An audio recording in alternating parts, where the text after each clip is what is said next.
Olá, tudo bem? Aqui quem fala é o irmão Yuri Daniel, do canal Bíblia pra Já. E hoje nós vamos abordar um tema muito importante para a nossa vida como cristãos, que é o tema: o que é uma igreja bíblica, né? O que é uma congregação bíblica e quais são as grandes características de uma congregação, de uma igreja que se pretende bíblica.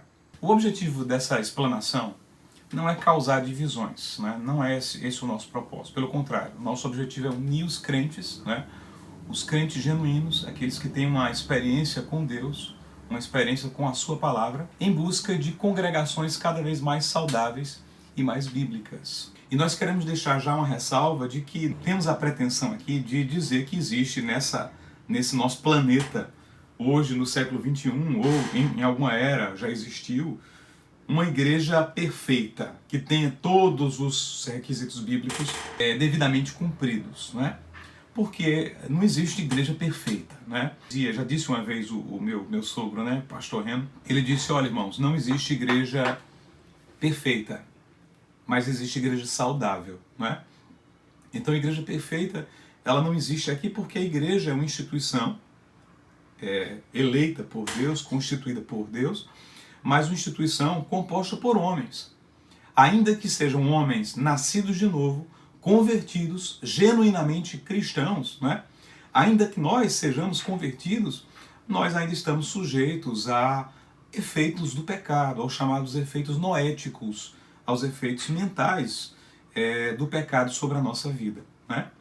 Nós fomos transformados, mas para você ter uma ideia de como a depravação humana é grande, ainda tendo nascido de novo, nós ainda estamos submetidos aos efeitos do pecado. Somos pecadores, né? O crente, ele é justificado pela fé, pela graça por meio da fé, mas ele continua sendo um pecador, né? Lutero costumava dizer, utilizar a expressão latina, né? Simultâneos justus et peccator. Então nós somos, ao mesmo tempo, justos, porque nós somos justificados em Cristo, mas nós continuamos sendo pecadores. Assim, sendo a igreja composta por pecadores, então a igreja, ela é imperfeita, né? Ela é imperfeita, mas ela busca a saúde, ela busca viver a palavra de Deus. Nós estamos lutando para nos adequar à palavra de Deus, buscando uma perfeição que é um alvo que está contido na palavra. E vamos prosseguindo para o alvo até chegarmos à estatura de varão perfeito. Uma constatação agora importante sobre o assunto é que o Brasil, o nosso país, vive um período de grande avivamento. Isso é inegável. As pessoas estão em busca não apenas de experiências passageiras com Deus, não apenas de momentos emocionais com Deus, mas as pessoas estão em busca de algo mais. As pessoas têm sede de algo mais, né? Muitas já viveram experiências com Deus, já viveram até momentos de grandes emoções com Deus, mas muitas, e são muitas, são inúmeras, elas têm sentido o desejo de se chegar mais a Deus, de se aprofundar mais nas coisas do Senhor, né? E isso é bíblico, né? Porque a palavra de Deus nos diz que nós devemos conhecer e prosseguir em conhecer a Deus. Então o povo brasileiro hoje tem fome e sede de Bíblia, de comer a palavra do Senhor, de meditar nas Escrituras, de amar as Escrituras e de viver por elas. E é isso que caracteriza genuinamente um avivamento, não é? Avivamento não é um momento de euforia, um momento de mudança subreptícia na vida de alguém, apenas. Embora isso também possa acontecer. Mas o verdadeiro avivamento é aquele que vem a partir da Escritura, da Bíblia. A Bíblia é o grande centro de avivamentos. Se nós observarmos, por exemplo, na história de Israel, na história de Neemias, na história de Esdras, nós vamos ver que Deus fez um grande avivamento no meio do seu povo quando a Escritura foi lida em público e as pessoas choravam e se quebrantavam diante de Deus simplesmente pelo fato de estar ouvindo a palavra do Senhor. Então o que gera a verdadeira fonte do avivamento é a Bíblia, não é emoção, não é experiência, embora nós não estejamos retirando a experiência e a emoção do seu devido lugar, né? Mas o que efetivamente causa genuíno avivamento no coração das pessoas, o que realmente vai avivar a nação brasileira, o povo brasileiro, as igrejas brasileiras, é o conhecimento da palavra do Senhor.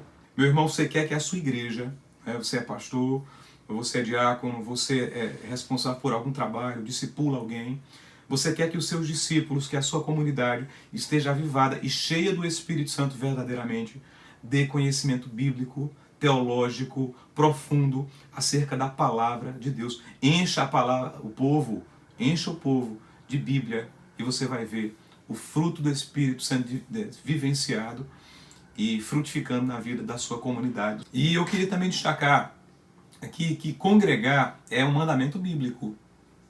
Então nós temos diversas passagens bíblicas em que a palavra enuncia para nós o dever congregacional, o dever de estarmos em vida gregária, estarmos juntos, não é? Então, a igreja de Paulo, de Pedro, de João, de Tiago, ela nunca foi a igreja de estrelas errantes que viviam isoladamente. Não. Eram irmãos que congregavam, a igreja se reunia.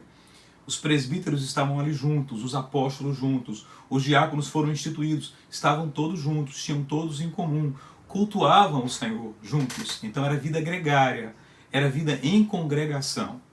Então, essa primeira observação ela é importante, né? Há textos, inclusive bíblicos, expressos sobre o dever gregário, o dever congregacional. Hebreus capítulo 10, versículo 25, a palavra diz que nós não devemos deixar a congregação, como é costume de alguns. Então, deixar a congregação vem de com mais gregar. Então, é a vida em companhia, em corpo, em fraternidade. Nós não devemos deixar essa vida gregária. A palavra de Deus, ela não nos estimula, portanto, ao desigrejamento, a viver sozinhos, isolados. Não, nós precisamos estar sob uma liderança pastoral, né? E uma liderança pastoral equilibrada e bíblica. Nós vamos falar sobre isso logo mais, né? A liderança, ela é muito importante para a caracterização de uma igreja bíblica. Na liderança, você pode ter traços evidenciados de uma seita ou de uma heresia. Então, é importante que você esteja sob uma liderança, né? Sob uma congregação, sobre uma igreja, né? Partilhando com os irmãos do ensino bíblico e da adoração ao Senhor.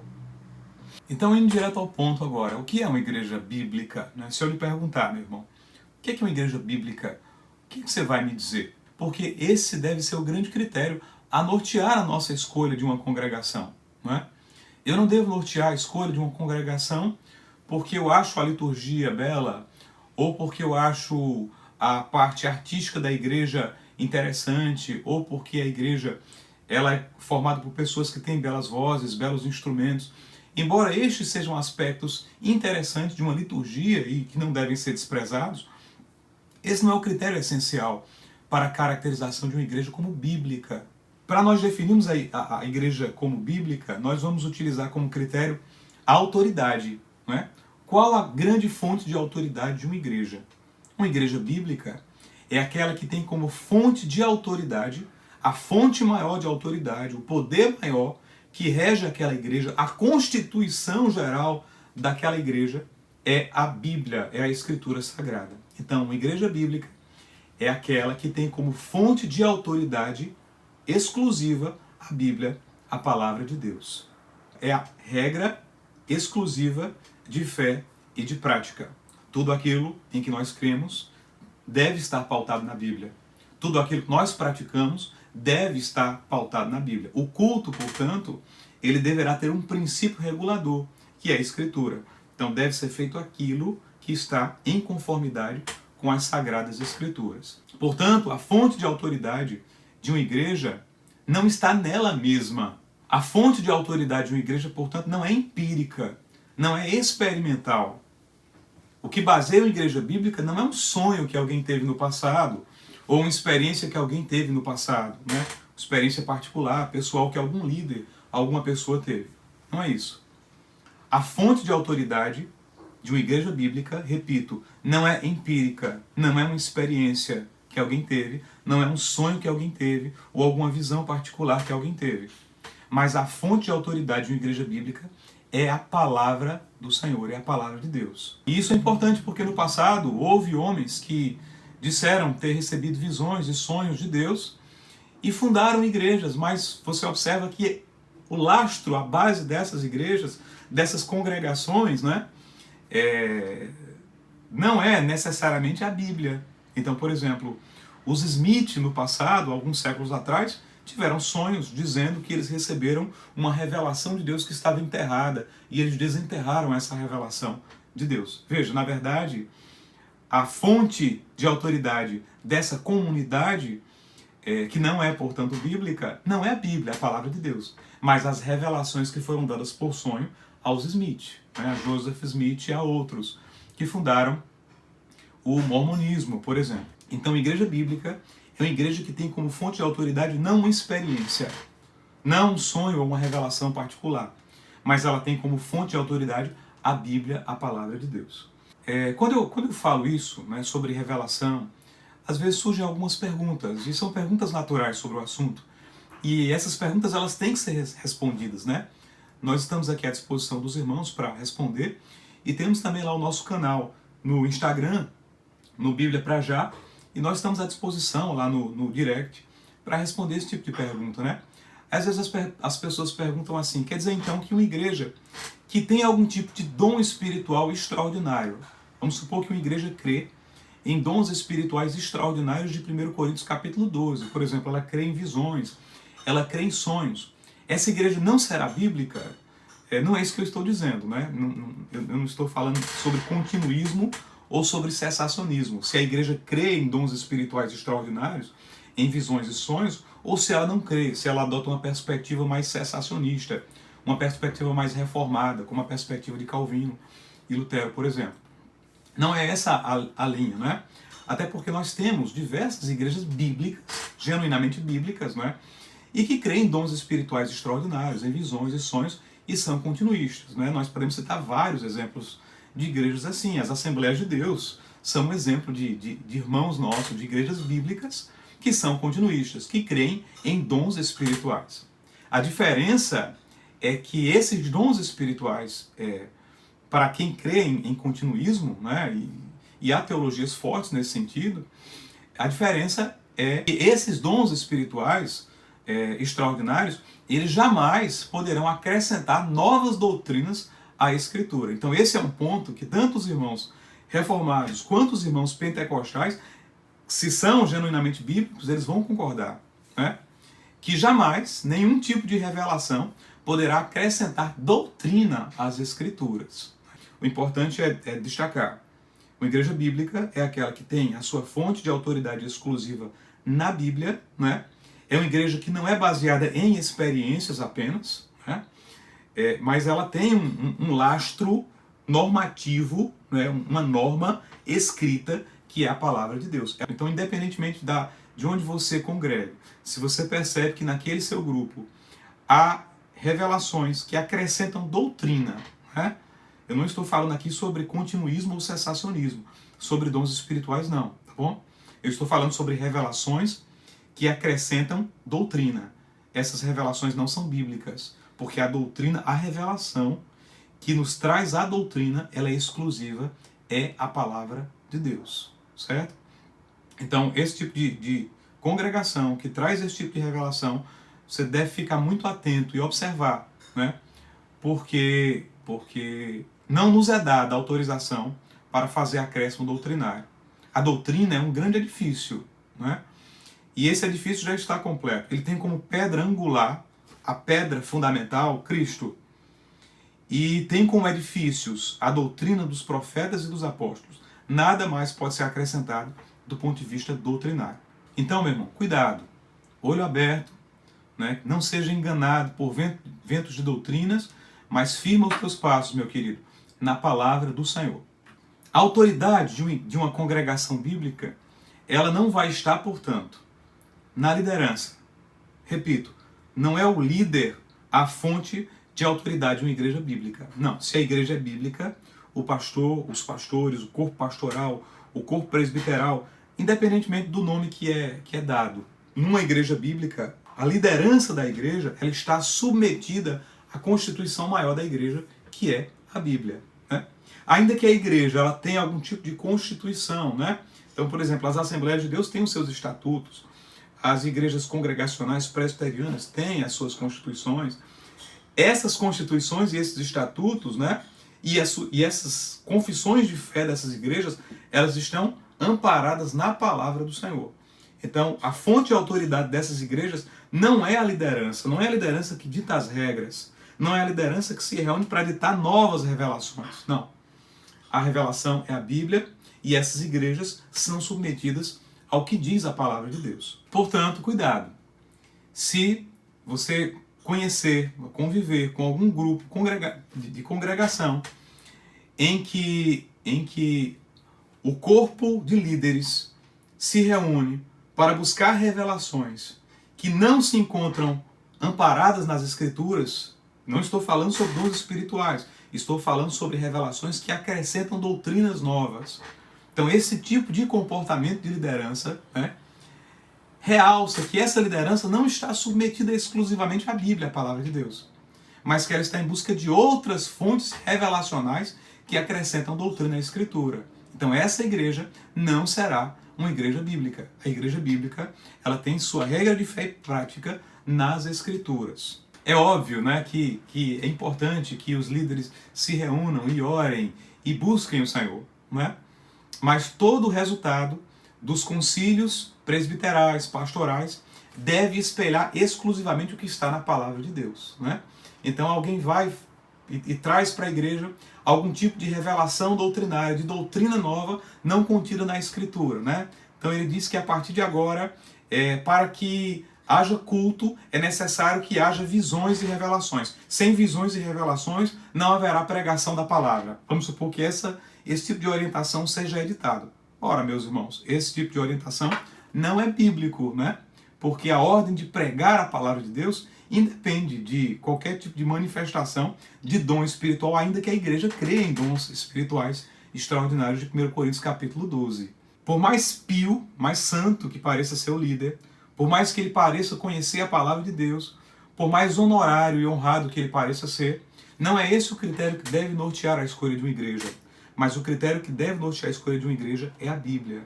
Então, nós não devemos permanecer ou congregar em uma igreja simplesmente porque nós gostamos da figura daquele pastor. Eu gosto daquele pastor, eu gosto daquela pessoa, eu gosto daquele presbítero, daquele diácono. Ele é uma pessoa honrada, ele é uma pessoa séria. Eu gosto dele. E aí por isso eu estou na igreja, por conta do pastor fulano de tal. Veja, esse seu critério, ele não é um critério biblicamente adequado, né? Você não deve escolher uma igreja em razão da pessoa, né? Repito, por mais honorária, mais honrada, por mais conhecedora e por mais santa que ela possa parecer, né? Porque todos nós somos falhos e pecadores. Você deve procurar uma igreja em razão de critérios bíblicos e doutrinários. Eu não estou querendo dizer que a liderança não é importante. A liderança é importante. A liderança, biblicamente, historicamente, na história do cristianismo, ela sempre teve o seu peso, né? Igrejas se fortaleceram muito em razão de lideranças saudáveis. Que o diga igrejas que foram pastoreadas por Timóteo, a igreja de Éfeso se fortaleceu muito no Senhor em razão da liderança de Timóteo, né? A igreja de Jerusalém, sob a liderança de Tiago. As igrejas de Antioquia, né? Sob a liderança de Pedro e de outros irmãos, foram igrejas que tiveram lideranças saudáveis. É importante que nós cultivemos lideranças saudáveis, que a igreja saiba escolher boas lideranças. Isso faz parte de um crescimento saudável da igreja. E a liderança é sim importante, ela não define se uma igreja é bíblica, mas ela é importante para o fortalecimento da igreja. E a liderança, ela pode ser um indício de que aquela congregação, ela caminha em sentido contrário à palavra de Deus. Então, se você observa uma liderança que de forma direta, né, ou velada, ela prega coisas heréticas, ela prega doutrinas que não estão fundadas na Escritura, ou ela persegue ex-membros, por exemplo, ou é uma liderança voltada ao exclusivismo religioso, né? Você tem ali, ou é uma liderança que prega temas que não são bíblicos, por exemplo, negar perdão ao próximo, é um tema que não é bíblico. Então esses são indícios veementes, claros, de que aquela congregação ela pode estar em grave problema, em graves apuros, né? Então às vezes eu ouço pessoas dizendo assim, a gente não deve olhar para o homem, Não olhe para o homem, vamos seguir, não vamos olhar para o homem. Em certo sentido, isso pode até ter um fundo de razão. Mas do ponto de vista congregacional, isso não é bíblico, né? Não está escrito, né? Às vezes as pessoas até falam isso como se fosse um versículo. Ah, não olheis para o homem. Não está escrito isso na Bíblia. Pelo contrário. Paulo diz assim, sede meus imitadores. Olhem para mim, né? Sede meus imitadores, como eu sou imitador de Cristo. Então veja, um líder bíblico, ele tem um parâmetro. É Cristo, é sempre assim. Toda liderança bíblica, isso é sempre assim. Inclusive, por exemplo, na questão familiar, né? A Bíblia, numa família cristã, concede a liderança ao varão. E essa liderança não é para ser exercida de qualquer forma, mas é para espelhar Cristo. Olha a responsabilidade, né? Então Paulo diz assim, olha, olhai para mim, sede meus imitadores, como eu sou de Cristo. Uma liderança bíblica, meus irmãos, ela deve sim ser observada, né? Quando a liderança não é bíblica, isso pode ser um grave sinal de que a igreja está em apuros, de que aquela congregação, né, aquelas ovelhas, podem estar sendo levadas por algum tipo de herege, de falso mestre. E é por isso que a liderança deve ser observada assim. Meu irmão, não se engane, olhe para o homem sim, no sentido de que de saúde espiritual e bíblica da sua igreja, né? Observe Paulo, sede meus imitadores, como eu sou imitador de Cristo. Outro ponto importante que, ainda falando sobre a autoridade bíblica, né, não é critério para definir se uma igreja é bíblica ou não, diz respeito à história ou à tradição da congregação, certo? Não é a história daquela congregação que vai definir se aquela igreja é bíblica. Não é a história, é o conteúdo do que é ministrado, é o conteúdo da doutrina. A doutrina é bíblica, ela é genuína, a regra de fé e prática é a palavra de Deus, então a igreja é bíblica.